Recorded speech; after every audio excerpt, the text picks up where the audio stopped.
Okay, my people. Today na Easter Monday, Abi. Let us listen to some political preaching. You gotta like it, guy. You will like it. I'm assuring you. You will like this one.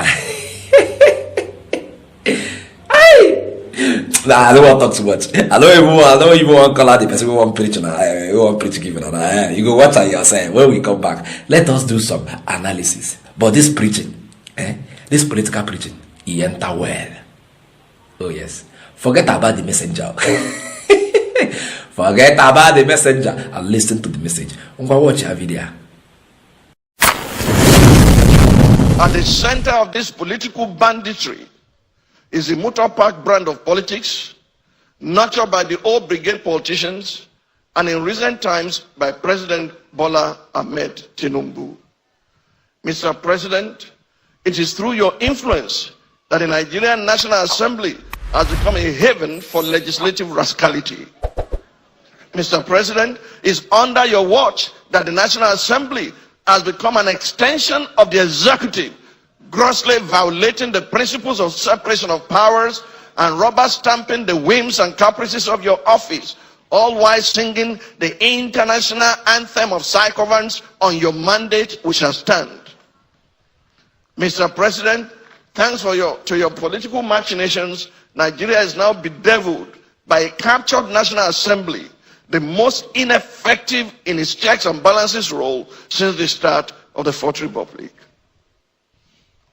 In 2006, the Fourth National Assembly had the audacity to reject the tenure exemption bid of a sitting president. In 2010, the Sixth National Assembly summoned the courage to stand against the power hijacking cabal and restore Nigeria to the path of constitutionality by invoking the doctrine of necessity. In 2011, the House of Representatives of the Seventh National Assembly had the courage to elect its leaders, as did the Senate of the Eighth National Assembly in 2015, defying executive interference. This National Assembly, the 10th, has by its unconstitutional endorsement of the President's abuse of powers proven to be the most spineless in our recent history.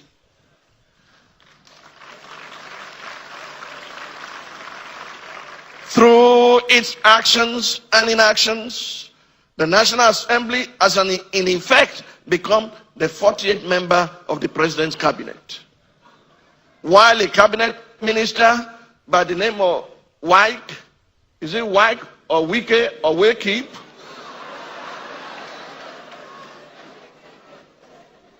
While a cabinet minister has more or less become a third-time state governor in Rivers State, pampered by the indulgences of the president.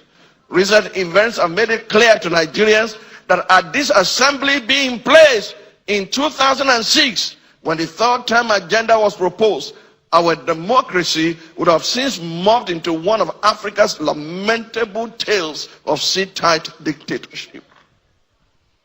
To the president of the Nigerian Senate, who has not heeded the call to subject himself to an unbiased investigation, to clear his name of the allegations leveled against him, and under whose leadership the National Assembly has become a carry-go legislature, hiding under the umbrella of technicalities and a dubious voice voting system. I leave you and your conscience with the words of Frederic Bessières, former deputy of the French National Assembly. He said, and I quote, "When plunder becomes a way of life for a group of men in a society, over the course of time, they create for themselves a legal system that authorizes it and a moral code that glorifies it." To the President of the Federal Republic of Nigeria, under whose brand of politics the institution of legislative oversight is collapsing and our democracy is faced with an existential threat, I say, Mr. President, Nigeria is too delicate for this kind of politics. If this state capture was what you meant by a Milokan, it is an anticlimax that can only be counterproductive at the end. I urge you, Mr. President, to think deeply and reflect on these words. No man is wise enough nor good enough to be trusted with unlimited power. Mr. President, please stop playing God.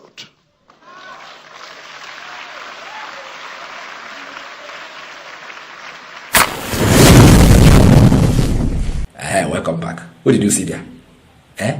Pastor Tunde Bakare. The guys have been speaking English. But Tunde Alpha.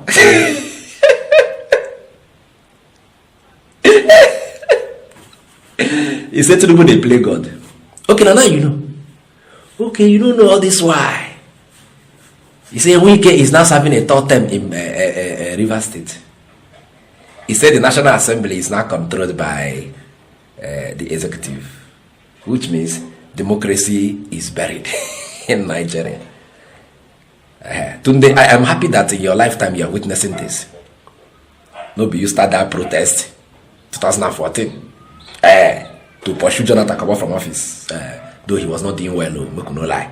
But now you, that time, you say, hey, fuel subsidy, this one, hey, that one, you won't kill us, so bring it back. Any government that remove fuel subsidy, it's a demon, it's a devil, it's a hair. Now they don't come out the same fuel subsidy, now you don't talk anything. You keep quiet. That same fuel subsidy, all of now, carry, scatter the country 2014. They don't come out, nobody talk anything. Washa, now that you are talking, I'm still happy that you are talking because if you keep quiet, to make sense. As you talk now, it makes sense. Now why I say make my viewers make gonna forget about the messenger and listen to the message because the message it makes sense. Tinubu, you go here, now your brother talk. Now your brother forget say too often I drag the ticket for APC to become president. Him no get any vote, now 0 vote. Delegate don't give a once. After he preach, they don't give him vote. Forget that. Now your brother talk now. He say you are playing God. And do you know what happens to people that play God? God will roast them.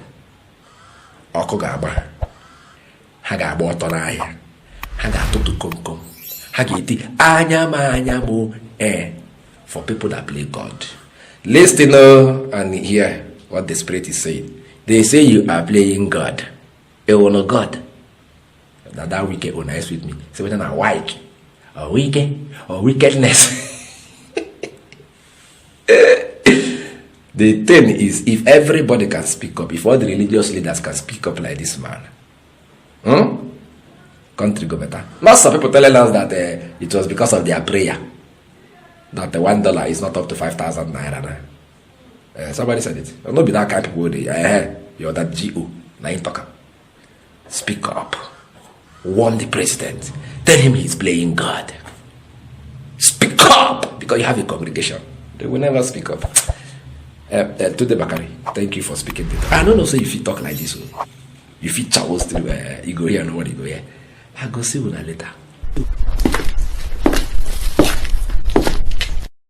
For over a decade, this has been the birthplace of innovation.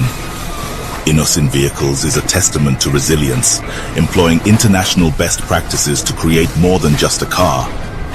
Every vehicle here tells a story of durability, fuel economy and safety.